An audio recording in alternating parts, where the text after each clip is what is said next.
You are now about to witness the strength of street knowledge. Okay. So my name's Raul. What's yours? Sierra. Okay. Sierra? Yes, Sierra. Okay. All right. Nice to meet you, Sierra. Meet you too. So I am conducting interviews asking people to identify some belief they hold to.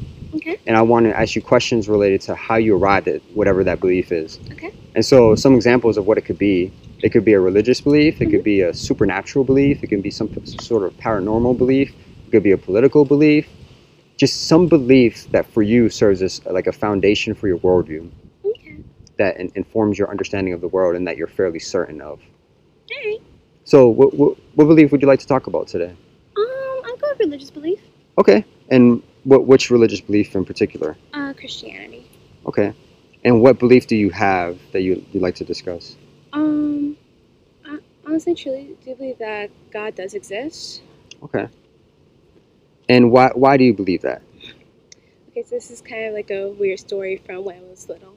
So, when I was younger, I hated shellfish. So, so my parents always told me that if you pray enough, then God will answer your prayers. So I started praying that I never had to eat shellfish again. So on Valentine's Day, I was making Valentine's Day cards with my mom, and we had shrimp for dinner. And then when we went back to making the cards, my mom looks at me and like screams because my eyes are milky and I'm having an allergic reaction to the shellfish. Wow. So now you can't ever eat shellfish. Yeah. So you prayed that you would never have to eat shellfish again, and then you developed this allergy. Yeah. Okay. Wow, that's an interesting story. Yeah. Huh. And so that you believe that to be that's the reason you're giving for why you hold to your belief that God exists? Yeah. Okay. It just seems like too big of a coincidence for that to happen. I was Okay. like 6, so I mean it wasn't like when I was like very like too little. Yeah. Yeah. Wow. So So you believe that God exists because you prayed that you would never have to eat shellfish, and then you got this allergic reaction. Yeah. Okay. And how did you determine that it is that God was the reason for this event? Well, again, it seemed like too big of a coincidence, and it honestly did take me like a few years to like realize like, oh my God, this happened. Mm-hmm. So I mean, and I had eaten shellfish before with like no problems whatsoever. Mm-hmm. So it's not like it was a it like there was like any issues. Like I never got itchy or anything before. Mm-hmm. It just randomly happened this one day after I started praying that for me to like never have to eat shellfish again. Okay. Is it possible that that this event could happen and yet God still not exist? I mean, yes, it is quite possible, but it's like my own belief. Like it's like some things that as you know, you want to believe that there is a cause for something, and it seemed like too spontaneous to happen. Like 6 years of like eating shellfish with like no problems, and then they're like. And it just randomly have a reaction. Mm-hmm. Okay. What would disconfirm your belief that God exists? What would convince you otherwise? What would convince you that you were wrong concerning your belief? Well, I mean, there's a bunch of things. There's Now there's like many reasons for like everything. Whenever a child asks their Christian parents why the sky's what they say because God made it that way. Mm-hmm. There's like scientific reasons why the sky's actually blue. Mm-hmm. So there's like many beliefs. I also believe in like reincarnation. Mm-hmm. So there's that. But again, there's just different perspectives, different reasonings for why something may happen. It could be just like delayed reaction. It could have happened it really could happen at any time. It just happened to come right after I had prayed for me never eat shellfish. Okay. You said it just seemed like too big of a coincidence. Yeah. Okay. Is it possible for somebody to have an experience that does seem like too big of a coincidence and yet God still not exist? Oh yeah, of course. Okay. Yeah. And how would we know that? How would we know the difference between an event happening that seems like too big of a coincidence and that being because God exists, and the same thing happening and yet God not existing? Well, again, there's scientific reasons for why someone can have like a allergic reaction or for any event to happen. There's wait, what was I gonna say? I'm sorry. It's all right.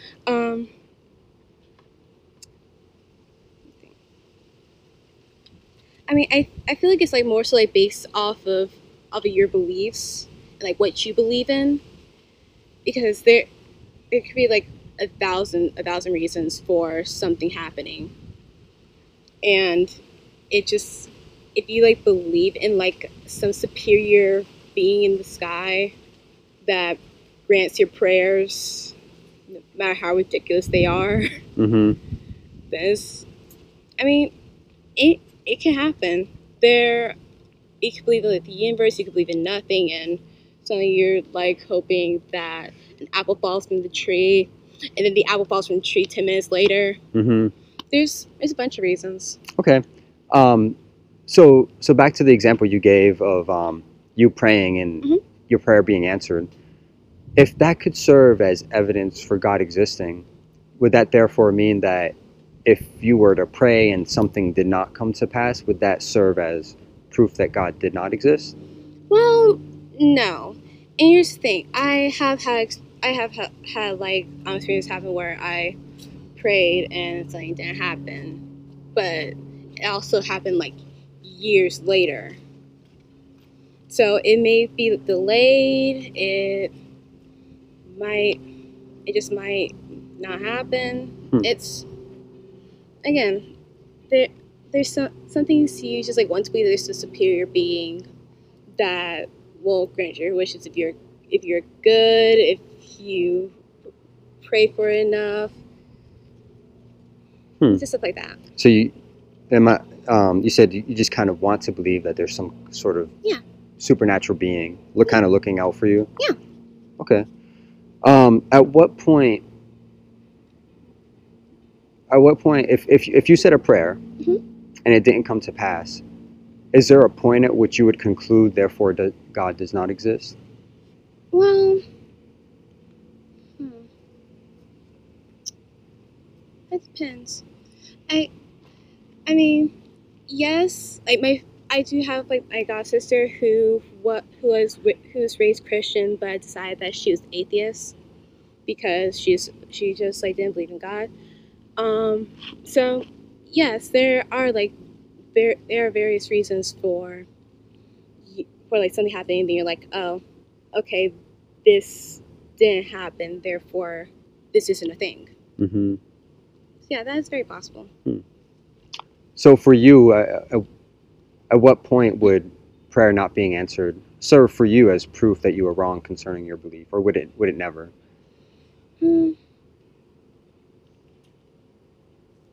I feel like it wouldn't. For, again, the fact that I choose to believe that there is a supernatural being looking out for me. Again, it's very illogical. That's what I'm looking for. It's very illogical. Yes, I understand, but again, it's something that like based off your beliefs, based on how you grow up, based on like how your life has affected you, that I just like come to conclusions, or you decide to ignore the facts. Huh. Do you feel like you're ignoring the facts? Is that?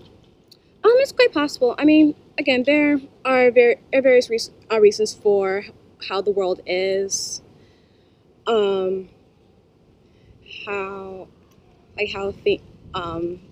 Things just happen for reasons with there being no reason. I mean, I can also say that fortune cookies are what's one before like fortune cookies work because I again with like one like experience that's happened to me. Oh, okay, that's interesting. Yeah. So let's say you, to go on that example, you got a fortune cookie and it said something, and it was somehow confirmed for you in the course of a week or two or whatever, and that thing actually played out seemingly the way the fortune cookie said. Yeah. Would that serve for you as belief that there is some sort of power to fortune cookies and that they have some sort of predictive value or anything supernatural about them or like that? Like, would that serve as evidence for you about the validity of fortune cookies as some sort of magical thing? No, it ties into beliefs.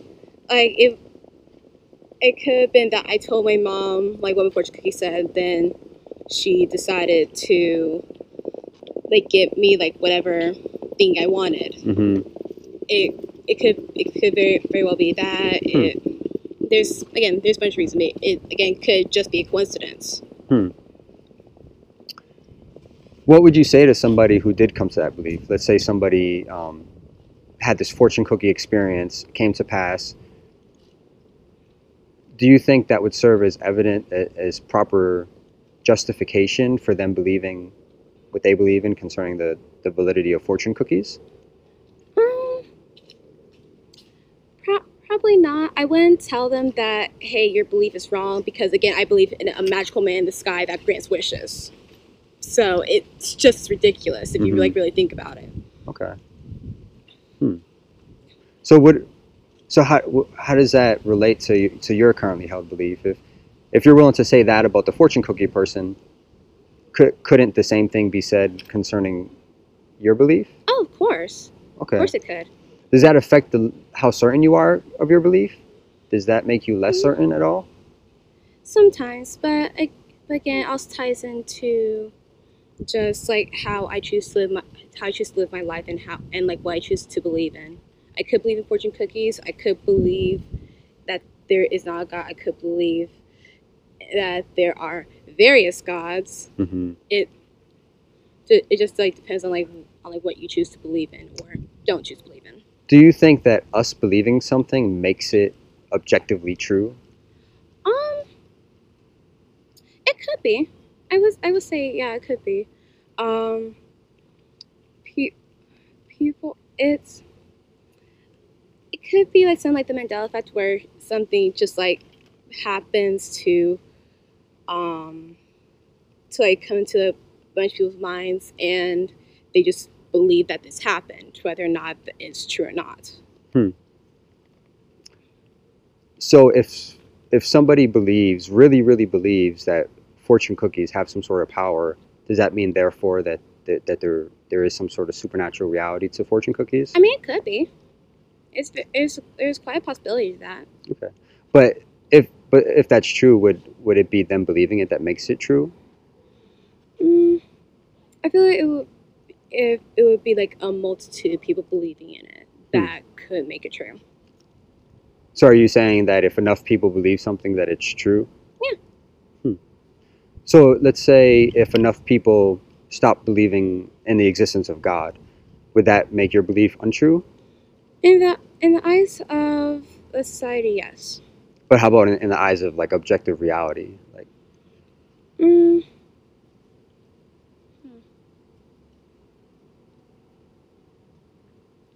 mean, technically, yes. Like based on like what I say, yeah, that could very well happen. So concerning your belief that God exists, do you believe that is true regardless of you believing it or not? In other words, if you didn't believe God exists, would that mean he still exists, or would that like poof, like he would cease to exist after you stop believing him? I believe, again, with the whole multitude of people like still believing in him, it would continue to exist, or he would continue to exist. Now, if again enough people stop believing, then it's quite possible that he would just be considered a myth, like Santa Claus, Easter Bunny, all that kind of stuff. So in that scenario, is it the case that he existed and then he stopped existing after people stopped believing in him, or did he just never exist? It could be both. In my opinion, it could be both. What do you mean? Well, it could be that I got is simply an enigma, an idea that people have in their minds, and it could, and once people like stop believing in that, then the idea stops existing. Do you think that there are things that are true independent of what people believe about them? In other words, this bench that you were sitting on here, if enough people stop believing in that bench, does it cease to exist? Well, no, because it's like the physical thing of this world. If it's like something like that you don't see, that you don't believe, then yeah, it could be something that doesn't exist. Like let me think of an example. Like air is something that the Earth is round. You cease to believe that, it's still going to be a fact that some people, cling to, and others something that others, let go of, and it's for the flat Earth thing. It's all just ideologies and what you choose to believe, in spite of what might actually be true or not. Yeah. Okay. I appreciate it, Sierra. Thanks a lot for your time. Here, let me.